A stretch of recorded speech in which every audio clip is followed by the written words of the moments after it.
Hello crafters and welcome back to my YouTube channel. My name is Deepa from Designs by D, and today I am sharing the video that I had promised you as part of the Altenew hop.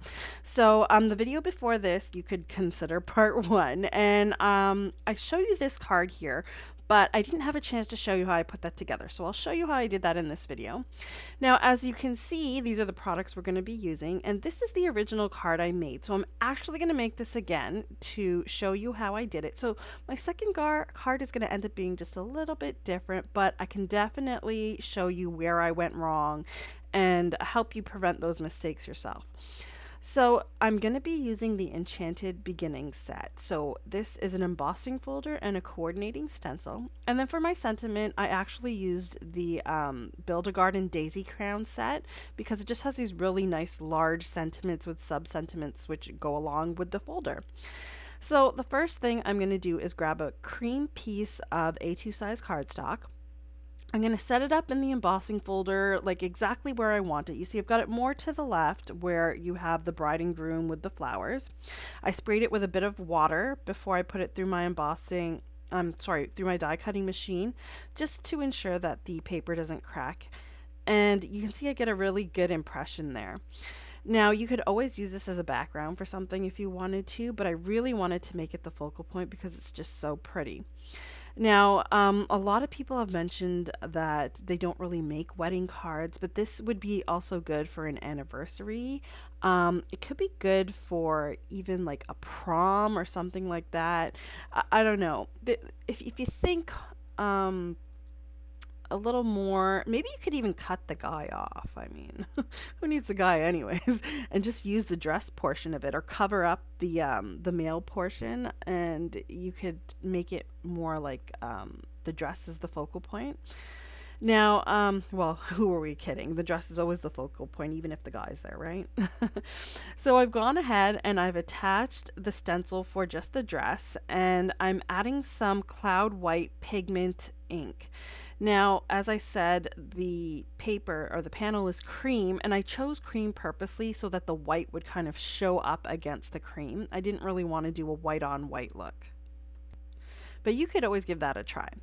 So I'm really just getting that white on there, and I'm concentrating it along the edges, the left edge and the right edge of the dress. And then I also kind of streak along the lines, the indents of kind of the pleats in the dress. And then I've got some pure graphite here. Sorry, not pure graphite. This is limestone. And I'm just lightly adding it. As you can see, I'm kind of dabbing off the ink, and you can see I'm kind of muddying up my ink pad there a bit. So just be careful about that. In the end, I just kind of wiped it off the top because that's just the pigment ink kind of sitting on top of the ink pad. But you can see it kind of adds like a gray tone, a bit of a shadow to the edges there, and gives that the dress a bit more depth.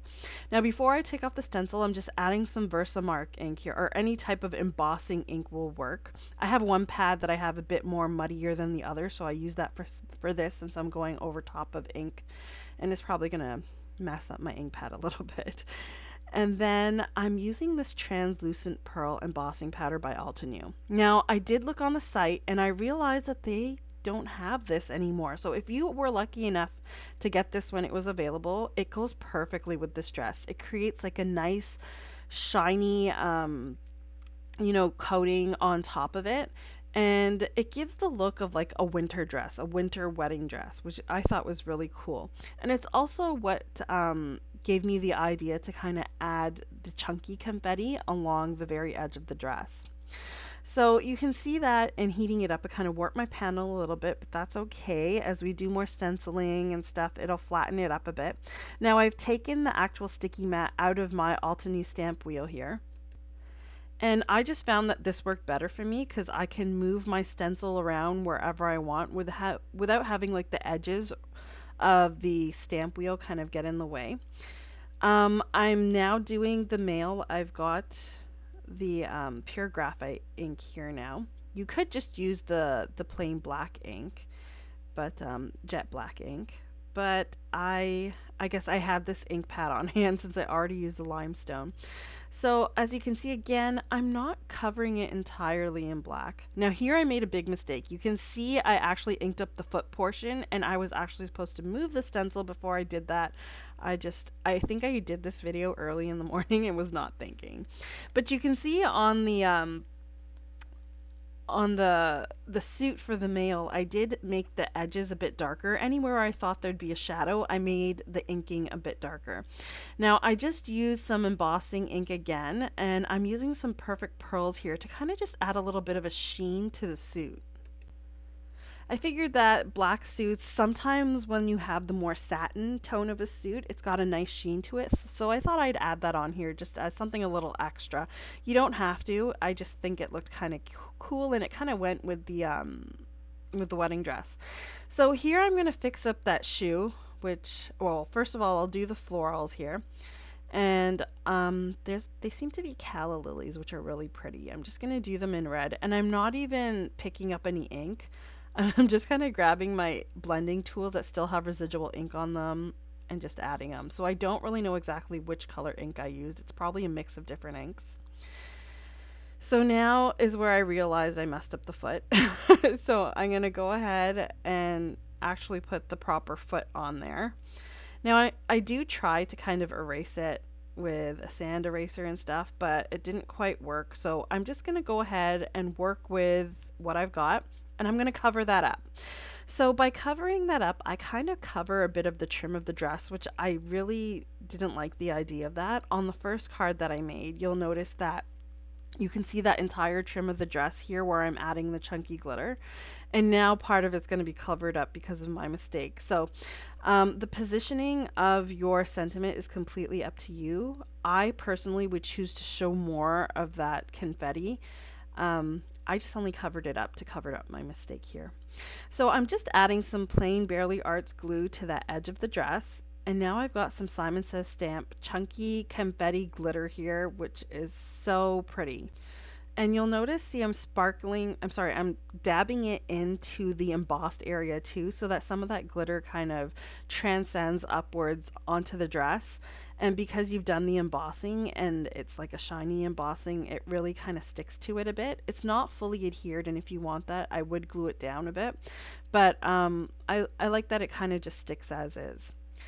So now for my sentiment, I will go ahead and grab that daisy crown set. I've got congrats, and I think it's wishing you a wonderful day is the sub sentiment. I'm just going to stamp that out in some VersaFine Clear Nocturne ink. And I do have my panel off to the side drying because that was a bit of glue that I added there for that trim of confetti, and it will need a little bit of time to dry. So I'm going to go ahead, stamp this out. I'll use the coordinating dies to cut them out as well. Now, I love when you have a die set that coordinates with sentiments like this. I really like the font in this. It just goes really nicely with the anniversary or wedding theme. It's nice and elegant, and it goes along with everything. So I always try to choose the font or the sentiment which kind of matches the theme of my card as well. Not just in the words, but the font. Now, I'm using the Daisy Crown set here, but you could use any of the sets that came out with this release. There are quite a few that coordinate with this type of card for weddings, anniversaries, etc. So I think there's like the Love Story press plates, and there's also the One Go sentiment stamps that would coordinate with this as well.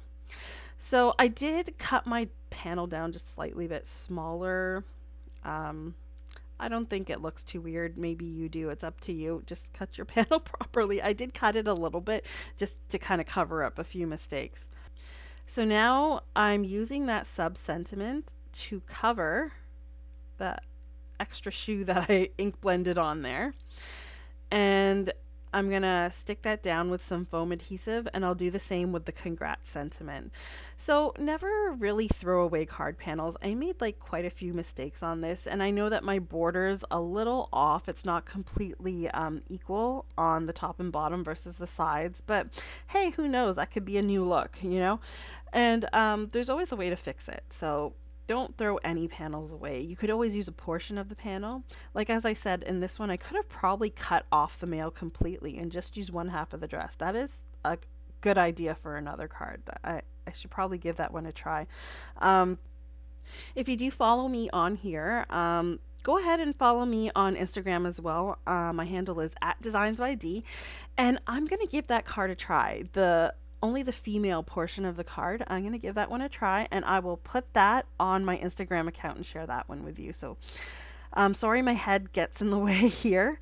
Um, to for the dress, I did add a few embellishments. I had like one really nice, like ovally, I forget what the size, what shape of it is called, but it's kind of like a teardrop. Sorry, that's what it is. It's a teardrop gem, and I only had one of those, so I don't have another one to put on this card. But if you just did a line going down the dress of gems, which is what I'm going to do here, it looks really nice and classy.